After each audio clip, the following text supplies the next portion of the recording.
Hello everyone! Welcome to our channel, The Enchanted Luxury Studio, where we talk about wealth and luxury.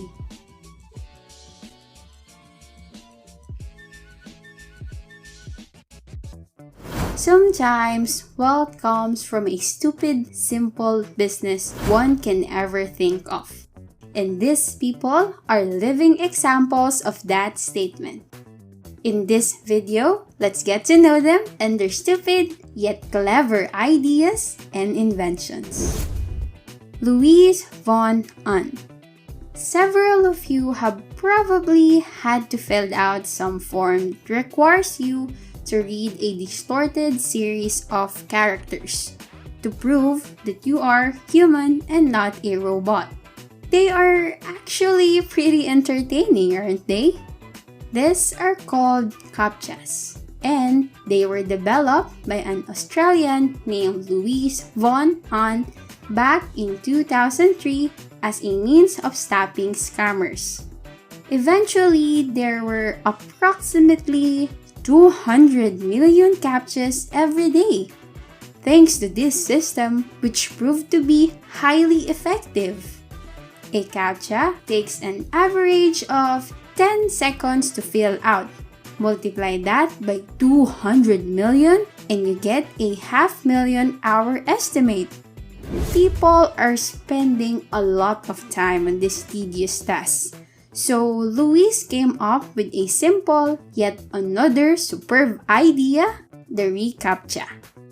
The early computers had a hard time recognizing text, especially in old books with faded pages, which is why Louise improved his program and launched reCAPTCHA, in which every time you enter the right word, you basically help the computer transcribe an old book, aside from its ability to discern whether you're human or not.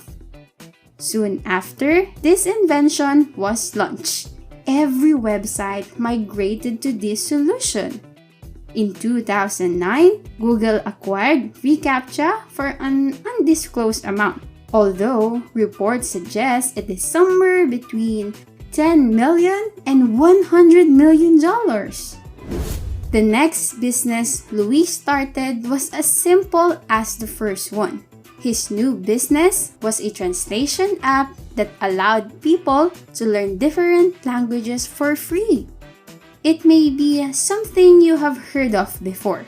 The software is called Duolingo, and most people in the US use it more than the public school system does for learning a language. Today, Louise Von Ahn is worth around $700 million and is among the world's most successful entrepreneurs who have built their wealth from stupid, simple business.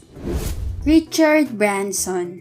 Do you know how Richard Branson started Virgin Airlines? Here is an interesting story that you will learn a lot from.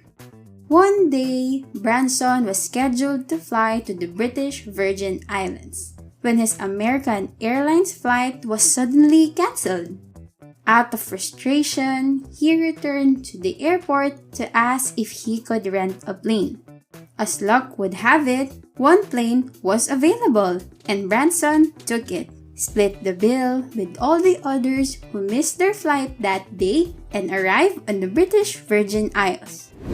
Upon his return, he talked to someone at the airport about renting a plane for an entire year. That, my friends, was how Virgin Airlines was formed. So, here is the point of this story. The objective of a stupid, simple business is simple: to offer a simple solution for a real problem. When his fellow passengers lost their flights, Brandon offered the simple solution of using his rented plane to fly them all to their destinations. It was a simple and straightforward solution.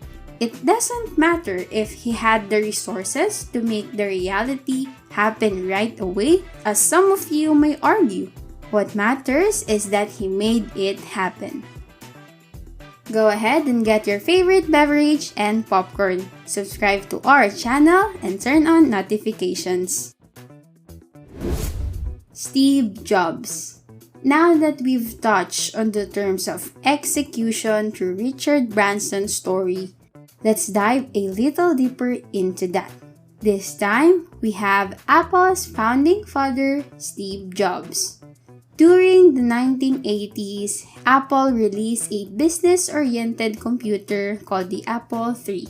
Steve Jobs always championed the idea of having the thinnest, quietest hardware available. From its inception, the company was all about innovating hardware, software, and services so that customers can have the best possible experience. And the Apple III was the first product to accomplish this goal. For the computer to run as quietly as possible, Jobs decided not to install it with fans or air vents. A great idea but awful execution. Because of the absence of these tools, components of Apple III were melting on the inside of the computer because of the excessive heat. This forced them to do a recall on the first 14,000 units they sold, and the product ended up being put down from the market.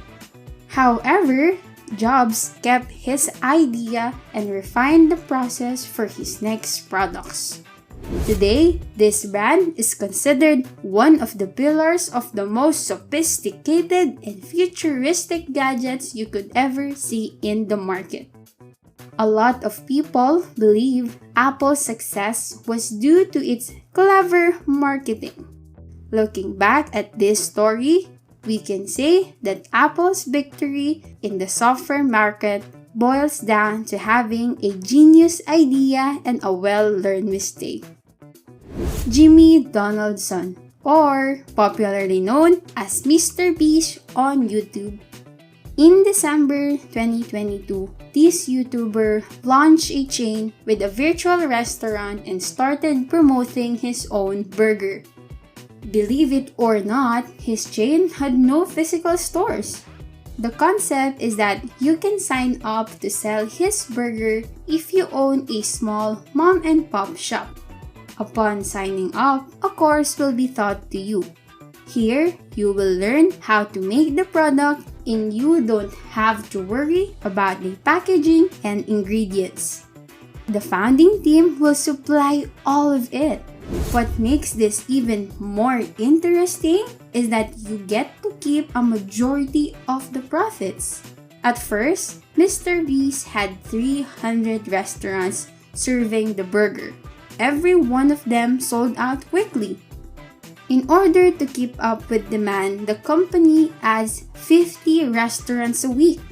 Taking all that into account, his earnings in the first 3 months must be around $8 million. Now, this is another example of a great idea and great execution in business. The only difference is that Mr. Beast got it in his first attempt. See, it is often stupid, simple ideas that have plenty of competitive advantages. Not only that it diminishes the risk of failing, but it also serves as a great stepping stone for apprentice entrepreneurs. Starting small forces you to address real problems affecting real people. Having your product tested as quickly as possible on the market and getting immediate feedback is beneficial. In business, you are primarily focused on one point. How does your simple product directly benefit the customer? That's what counts most. Another thing is that it allows you to pivot and improve your product. If the product you made fails, you can always make something else the right way and apply what you learned. Consider the case of Apple III. Despite its failure, its design philosophy persists to this day. By starting small, you don't have to depend on a huge infrastructure to get by. For Mr. Beast, that infrastructure was just logistics. I mean, it wasn't easy, of course, but imagine having to build a chain of physical restaurants first before the burgers? That could be a huge challenge that would hinder the success of the business. Lastly, a small startup won't ruin your financial future if it doesn't work. It doesn't take a lot of money to start a stupid, simple business. In contrast to the popular belief, you don't need a bunch of complex things such as funding, investors, and suppliers to get your business started. In fact, starting a business without money can be a great advantage. Small business succeed because entrepreneurs make sure they get one thing right first, and then they scale up and expand. It doesn't matter if they have lofty ambitions and want to transform an industry. They don't start there. They go on from doing the first thing right to the next thing. So, there you have it. Highly successful entrepreneurs who build stupid, simple business. If you found this video useful in any way, we want you to smash that like button and consider subscribing to our channel if you haven't yet. If you want more, go and head over to our channel for more amazing content like this. We'll see you on the next one.